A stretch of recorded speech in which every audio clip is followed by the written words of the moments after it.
सभ्यता से भरपूर शास्त्री परिवार की इकलौती बेटी मोहिनी को बचपन में ही पढ़ाई के लिए विदेश भेज देते हैं, जहां से वो सालों बाद ग्रेजुएशन पूरी करके इंडिया वापस आती है, जो अब संस्कार, सभ्यता, संस्कृति जैसी चीजों से कोसों दूर होती है।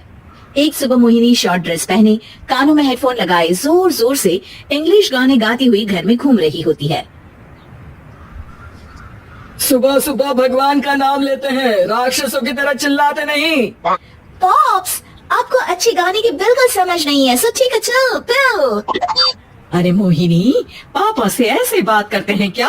सारी तमीज भूल गई हो। ओह मॉम प्लीज, इतनी बड़ी भी कोई बात नहीं हुई, सो डोंट ओवररिएक्ट।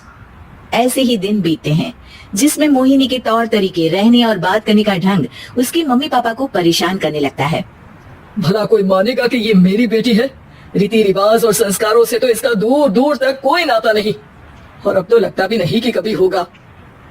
अरे ऐसे कैसे नहीं होगा, लड़कियां सारे नखरे अपने माँ बाप को ही दिखाती है। ससुराल जाकर उन्हें सब कुछ करना भी पड़ता है और मानना भी। पत्नी की बात शास्त्री जी समझ जाते हैं और कुछ ही दिनों में अपने से भी ज्यादा धार्मिक परिवार में निखिल के साथ मोहिनी का रिश्ता पक्का कर देते हैं। रिश्ता तो पक्का कर दिया, पर यहाँ मोहिनी को कैसे मनाएंगे?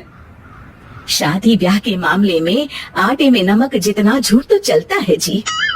इसी तरह एक के बाद एक तिकड़म लगाते हुए दोनों मिलकर मोहिनी को शादी के लिए तैयार कर लेते हैं और मोहिनी निखिल की शादी हो जाती है, जिसके अगले दिन से ही मोहिनी दोबारा अपने पूरे अवतार में शॉर्ट ड्रेस पहनकर घर में घूमने लगती है। बहू को ऐसे देख सास की आंखें फटी की फटी रह जाती हैं। अरे ये क्या बेशर्मी है, हमारे घर की लड़कियां जींस तक नहीं पहनती और तुम बहू होकर इतने छोटे कपड़े पहनकर पूरे घर में घूम रही हो।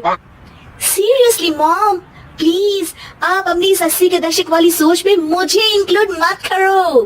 हाय तौबा, एक तो बेशर्मी दिखाती है, ऊपर से सास के साथ जुबान भी लड़ाती है। अरे जल्दी कपड़े बदल कर आ, घर की पहली आरती तुम्हें ही करनी है। इतनी देर में निखिल भी वहाँ आ जाता है। माँ पापा आने वाले हैं, पूजा का सारा सामान तैयार है ना? ये पूजा हमेशा मेरे बॉयफ्रेंड्स के पीछे पड़ी रहती थी और अब हस्बैंड के पीछे भी आ गई। मोहिनी की बातें सुन सास तो अपना सिर पकड़ लेती है, लेकिन निखिल किसी न किसी तरह उसे पूजा के लिए कन्विंस करके कपड़े चेंज करने के लिए भेज देता है, जिस पर पूजा खत्म होने के बाद वो एक बार फिर अपनी शॉर्ट ड्रेस में आ जाती है। बहू, ये क्या तरीका है? संस्कार नाम की कोई चीज है या नहीं? नहीं ससुर जी, संस्कार मेरा दूसरा बॉयफ्रेंड था, अब तो मेरा उससे कोई कॉन्टेक्ट नहीं है। मोहिनी का जवाब सुन के ससुर तो भगवान नाम जपते वहाँ से चले जाते हैं, लेकिन सास बहू के बीच कहासुनी फिर शुरू हो जाती है, जिसे इग्नोर करते हुए मोहिनी घर से बाहर चली जाती है और देर रात घर वापस आती है। मोहिनी, मैं जानता हूँ कि तुम विदेश में रही हो और तुम्हें वहीं की आदत है, पर यहाँ चीजें कुछ अलग है। अगर तुम उस हिसाब से कुछ एडजस्ट कर लो तो सबके लिए सही हो जाएगा। I am not in a lecture mood. Good night. अगली सुबह मोहिनी देर से उठकर एक बार फिर उसी तरह सबके सामने आती है, जिस पर उसकी सास कुछ बोले उससे पहले ही मोहिनी की दोस्त मोनिका और रचल वहाँ आ जाती हैं। Oh hi darling, how are you? OMG, we missed you so much. I missed you too darling. Ram Ram, इन्होंने तो तुमसे भी छोटे कपड़े पहने हैं। अरे तुम लोगों के अंदर कोई शर्म लिहाज बाकी भी है या सब बेच खाई? मोहिनी, तुम्हारी मेड कुछ ज्यादा नहीं बोलती? इस पर मोहिनी की दोस्त उसकी सास का मजाक बनाने लगती है, जिसे सुन निखिल उन्हें जवाब देते हुए कड़वे शब्द सुना देता है और वो सुन के वो दोनों तो मुंह बनाए वहाँ से चली जाती है, लेकिन गुस्से से लाल मोहिनी वहीं खड़ी निखिल को घूरती रहती है। घूर क्या रही हो?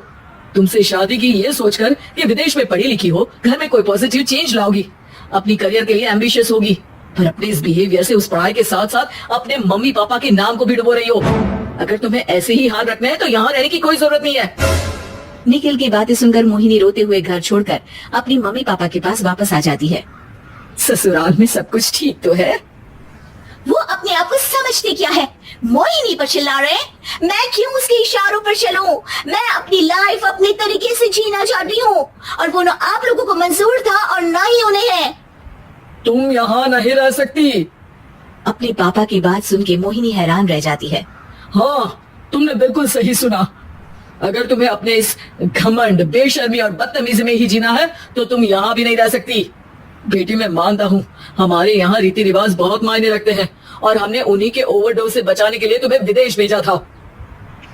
एक लड़की जो शादी करके घर और बच्चे संभालती है, उससे तुम अपने आप को ज्यादा समझ सको इसके लिए भेजा था। तुम उससे ज्यादा समझो और बनो, पर तुम तो किसी दूसरी ही ट्रेन में चढ़ गई बेटा।